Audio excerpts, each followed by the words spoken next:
Hi, friends. My name is Matt. I'm the youth and family pastor here at Cornerstone Church in Marshfield. I'm here today with your Cornerstone Connection, a daily devotional. In case you're just jumping on board here, I just want to let you know that at Cornerstone, we're going through a New Testament Bible reading plan. You can find this plan right on our website, cornerstonemarshfield.com. It'll take you to the YouVersion Bible app, and we are going through the New Testament this year. We're still in the book and Gospel of Matthew. And I want to encourage you, if you don't have a Bible reading plan, if that's not part of your personal worship plan yet, let me encourage you to jump right in, to join that. And what's fun is you're not just reading the Bible on your own. You're actually reading it with a community, and you get to discuss some things that God brings to light for you. So we're in day 41 of that plan, and we're in Matthew chapter 25. We're going to be in the second half in verses 31 through 46. And so I just want to give you some context for what Jesus is addressing here in these 16 verses. It's important to know he's not speaking in a parable form at all here. He's talking about something that's going to happen in the future, a judgment that is going to happen in the future. And this judgment that Jesus is referring to is not the great white throne judgment. This is that we see in Revelation. This is the judgment that is often called the judgment of the nations, okay? And let me just read the first few verses of this section to just give you some context, okay? So here's what Jesus says starting in verse 31. He says, "When the Son of Man comes in his glory, and all the angels with him, he will sit on his throne in heavenly glory.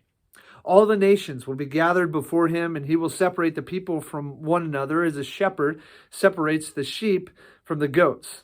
He will put the sheep on his right and the goats on his left."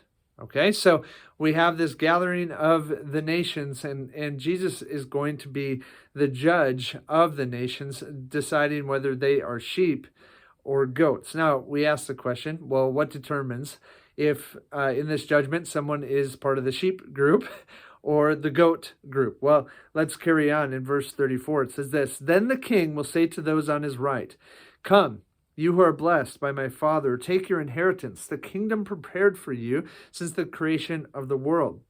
For I was hungry, and you gave me something to eat. I was thirsty, and you gave me something to drink. I was a stranger, and you invited me in. I needed clothes, and you clothed me. I was sick, and you looked after me. I was in prison, and you came to visit me.'" Now, Jesus stating this and saying this about these people, these sheep, if you will, causes them, quite naturally, to ask the question that follows, verse 37. "Then the righteous, or the sheep, will answer the Lord, 'When did we see you hungry and feed you, or thirsty and give you something to drink? When did we see you a stranger, invite you in, or needing clothes and clothe you? When did we see you sick in prison and go to visit you?'" So they give a very literal response, right? And I'm sure you've probably heard this section of text before, but Jesus' answer just should hopefully open our eyes to what it means to be the hands and feet of Christ.